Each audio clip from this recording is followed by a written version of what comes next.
What is going on, everybody? It is Arkham, and we are here with some Fright Fest information. This is our official 2024 Fright Fest Extreme breakdown video. Oh my gosh, it is here.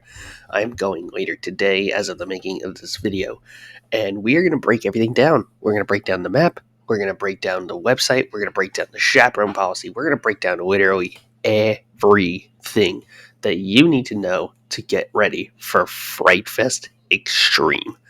So without further ado, let's get into it. First thing on the docket that's really important for us to know is that Fright Fest only happens on Fridays. There is no early opening. It goes from 6 p.m. to midnight, straight up just like that. So when you arrive to the park on Friday nights, it is already going to be set up for Fright Fest. Now, for this weekend, the 13th, 14th, and 15th, it is only set for previews, so not all of the haunt mazes are ready yet.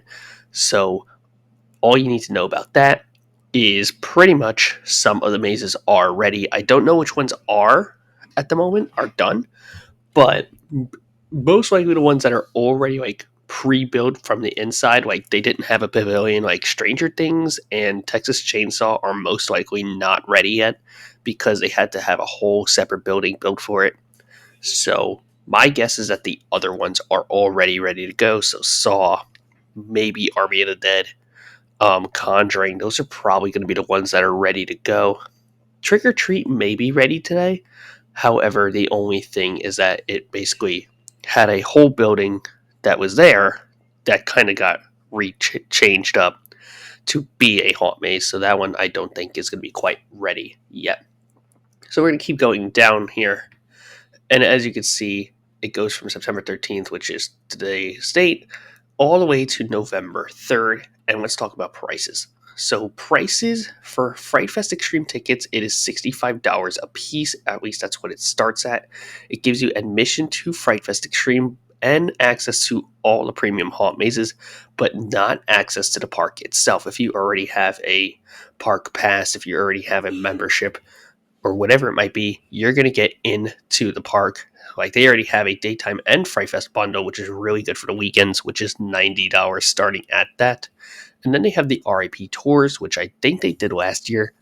Some of the mazes where they have a tour guide that brings you through the haunt mazes, and that goes for about $100 for each maze. However, it costs a little bit more because it does not include a Fright Fest ticket because this happens during the day. Now, if we keep going down, it talks about the haunted houses, scare zones, and rides in the dark. That's basically what you get to do when you're at the event. And then we get to the six houses the six main houses. There's even more that there will be a part of in this whole thing. So we'll get through the whole map and talk about them later, but there is a lot of them to discuss. Scare zones, we'll talk more about the scare zones later. I have some footage from my previous vlog that I'll show you roughly what the area is going to look like. The only one I don't have good ones of is Carnival because most of the stuff wasn't even set up for it. So we'll get into that later on, and also shows. So we'll get more into deep later with that. Blade Drummers are coming back. Unleashed is coming back. Dead Man's Party is iconic. So nothing really new there. And then after 6 p.m., which is when Fright Fest technically starts, that's when everything goes crazy. That's why they recommend the event for guest 13 plus, no costumes, chaperone policy. We'll get into that a little bit detail later. And you cannot re-enter once you leave. Once you leave the park, you're done. You cannot come back in. Doesn't matter how much money you spent. If you want to find the park map, this is where it is on the website. It has a calendar for everything, and then the whole pass holder information. And then Kids Boo Fest, I'll show you on the map where that is in momentarily. But this is what it looks like on the park map at the moment. So without further ado, let's get right into the park map. So this is the park map for Fright Fest Extreme 2024. So there's quite a bit to talk about just looking off of the whole entire thing here before we get into full discussions with everything, and then I start putting video to what is actually there. So as normal, you're going to enter the park. It says here, park re-entry is not permitted during Fright Fest Extreme. Just remember that. If you leave the park for any reason, you will not be able to come back in. You'll make your way up here. We'll talk about, so these Fright Fest bags are for extreme ticket purchases and wristband redemption. So what that means is that if you have like a prestige membership, you could go to this location and acquire a wristband. This will get you into pretty much all the haunt mazes. So if you have a prestige membership or a prestige pass for 2025, you will get access to all of the haunt mazes free of charge pretty much. So it's pretty cool in that regard. So then we make our way up, and then we have the Bloody Fountain. The Bloody Fountain is coming back, just like it has been for all the years, and this is our first scare zone. It's the scare zone where you're pretty much forced to go into, and your welcome introduction into Fright Fest Extreme. You have to go through this area in order to get to the other areas, so be in mind of that. There's a good amount of zombies here. Some have chainsaws, some don't. Some just have shakers. I don't even know. So make sure you are aware of that. We're going to make our way around clockwise here. So we're going to start by going to our left here, and this is where we will come across the return of Big Top Terror. Big Top Terror is going to be in the same red tent as it was previously, and it is coming back. So it's great to see Big Top Terror coming back as a part of the next scare zone, Carnival, which is going to take place now alongside the games heading towards Twister and Superman, which is very interesting because usually it'll take up the whole stretch of the boardwalk here where the Big Top Terror sign is, but it seems like they're not going to go for that this year. Maybe it is. I don't know, but we'll see when I get there close enough. And then on our left side is where Army of the Dead is. Usually they fit two mazes in here, but that's not the case this time. Army of the Dead is just in that big building where they used to have that SpongeBob show right behind the slingshot. That is where you will go for Army of the Dead. Go past the Twister and head towards Superman, and right in between the entrance for Superman and Green Lantern, you'll find the Conjuring universe. This is the next area. This is where I believe the old, was it Saw? Saw was here last year, but it was like a different kind of Saw. I heard that wasn't that good, but Conjuring's going to be pretty exciting here. Hopefully they have a good amount of space to work with, so hopefully we'll get to see how that one comes out to be.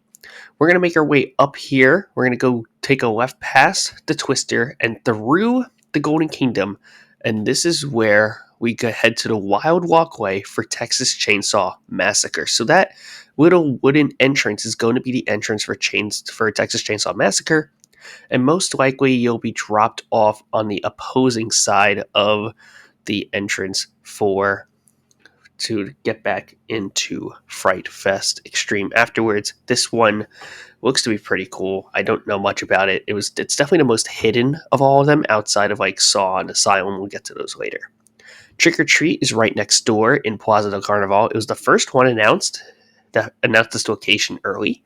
So right next to El Toro, where they had those claw machine games that kind of served no purpose there, they made that into a scare maze, and it is for Trick or Treat. I've never seen the movie, so this one's definitely very intriguing. Then we're going to make our way past Medusa and into Exile Canyon, excuse me. And this is where we get to sort of the mining area, the more Wild West one.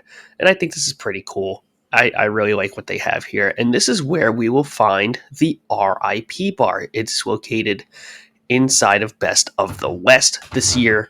I don't remember if it was there last year, but the the RIP bar is here. You'll also find Kids Boo Fest located in Bugs Bunny National Park this year. So that's the only location for it. So just bear in mind to bring your kids right over there if you have any and go off of that. We'll continue head up the pathway here, that definitely is a missed opportunity for Lady of the Lake. I really wish they would have brought back Lady of the Lake, but in this case, it doesn't seem like they're doing that this time, unfortunately. You go head over to the Joker, and in the lakefront is where Curse of the Blackbeard's Bounty is. Now, this used to actually be right behind the restaurant here where Lady of the Lake was in previous years, but they moved it right in front of the Buccaneer. I think this is a great change. It really fits well with that whole lakefront area. as it is essentially a pirate theme. And this one looks to be the sleeper hit of the event. It has this really, really cool, like underwater aesthetic to it, and the props look really cool for it. And then off to the right in the former Chop 6 building is where the RIP Lounge is.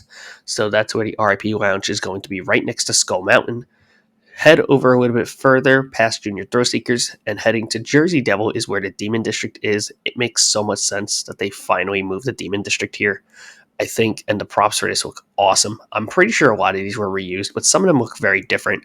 So go and check out the Demon District. It looks incredible. I think this area could be really, really cool. It was really cool when it was in Movie Town, but now they moved it back here by Jersey Devil, which I think was the very smart decision. After that, we're going to head down over into Movie Town. This is where we'll come across Stranger Things. And Stranger Things is a brand new ground up building that they made right in Movie Town, literally right in the heart of Movie Town, in between Justice League and Dark Knight. So I don't know if this maze is ready yet, just because it was a ground up building, but it looks to be really, really cool. Probably going to have the longest line of the event. At least I would not be surprised if that's the case, just because of how popular the IP is. And also, Dead Man's Party is located here in the same spot right next to Wonder Woman in the Batman show theater. From there, we have the Unleashed, right on the opposite side of Justice League. Again, that is coming back. It was a really cool stunt show. Check it out. And this is where we'll come across two mazes this year in this location: Saw 20th Anniversary and the Returning Asylum, which is really cool. So Saw is a now 20th anniversary one. It's going to be kind of more like a compilation of all like the torture devices, and then the Asylum. I don't know what it was like. I don't remember that one too well, but that one looks to be really, really fun. And then over here is where Witch's Reflection is, which is supposedly a haunt maze, but usually from last I remember, it's a mirror maze of some sort with some spooky twist inside of it. So haunt maze, mirror mazes are certainly pretty cool. So this could easily be a sleeper hit of the whole event, as I always say with a lot of the things. So Witch's Reflection could be really, really cool. It's right behind where they had the Tone Travelers perform. So definitely be on the lookout for that. The Blade Drummers are right in front of Skull Mountain. They were there last year, and now they are back over there. And then I also forgot to mention the Freak Show, which is going to happen right in front of Carnival. So that's pretty much the whole entire map in itself. I don't think I missed anything, but it's really, really cool what they have done here. There's actually, I didn't even see this. There's actually a second RIP bar, which is going to be where the retro bar was, and they have a little store over there as well. Yikes. Okay, so we're gonna move on now to some of the other things that are in this map. Stay tuned. And last but not least, we have the bottom part of the Fright Fest map, where we're going to discuss the little who's it's and what's it's of the map itself, and what other information that you need to know about prior to coming to Fright Fest. So let's start off with one of the more important pieces of the puzzle, and that is the brand new chaperone policy, where basically after 5 o'clock, or 6 o'clock essentially for Fridays, guests 15 and under are required to be accompanied by a guest 21 years or older in order to enter and remain in the park. Guests may be asked for their ID to proof this when they enter the park, so please keep in mind of that. This is something that was adopted, like, I want to say it started around last year. It went around to all of the legacy Cedar Fair parks, and it was working really well. Sooner than later, Six Flags started to adopt this, and now Great Adventure has joined the ranks. Now, I don't remember there really being any major issues in regards to a chaperone policy suddenly needing to get put into place, but just know that this is a big win just across the board, especially for Fright Fest, where it is a more mature event, unlike some of the others. So this is definitely something that is a big deal when it comes to this stuff. I definitely think this is a big, big win. You can scan the QR code on the map for more details, but trust me, if you've gone to the park a lot, you know this is a big deal. You can also find stuff for the RIP tour and other season pass offers here, and making sure that you get a wristband for the event. Again, all these locations here you can get your wristband from, so make sure you get that wristband once you enter the park for Fright Fest. You'll also find some other things here, reminding you again that a dig ticket does not include Fright Fest Extreme. They will be checking in between the time frame of 5 to 6 where you are, so make sure that you are aware that the event's age 13 plus. And yes, a ghoul's job is to taunt and scare you, but you can be ejected if you, the guest, taunt the ghouls. So don't scare the ghouls, because they're going to scare you right back by kicking you out. Ghouls have rules, and so do you. So make sure you follow all those. There's also a bunch of Oktoberfest stuff here, which I think is awesome. It happens right before the event, going to around like 5 o'clock, and then they kind of take like an hour break before they switch over into Fright Fest. Kids Boo Fest has a couple of shows as well in the daytime that goes until 5 o'clock, including things from Witch's Brew, Trick or Treating, hunts, and a magic show. All pretty cool. Six Flags seems to also be sponsored by the new Beetlejuice movie, which has a Fanta and an icy flavor, which I'm kind of intrigued about. They kind of look pretty good, not gonna lie. And they have some very exclusive Fright Fest foods and drinks, such as dirt, blood bags, moon pies, some cocktails, and all the locations that you can find them at are located here, and even some more Fright Fest apparel in the Main Street Market, Fanatics, Reaper's Closet, etc., etc. But this looks to be really, really cool. I think this is going to be another great year for Fright Fest Extreme, and this is going to be one of the best ones. Definitely very IP heavy, and I think that's only going to make it better. Let me know what you think. Are you ready for Fright Fest Extreme? It is no longer Thursday by Day and Fright by Night. It is Extreme. Leave a like, comment, subscribe. Always think your write-ups, and have an amazing rest of your day. And I will see you in the park. Here we go.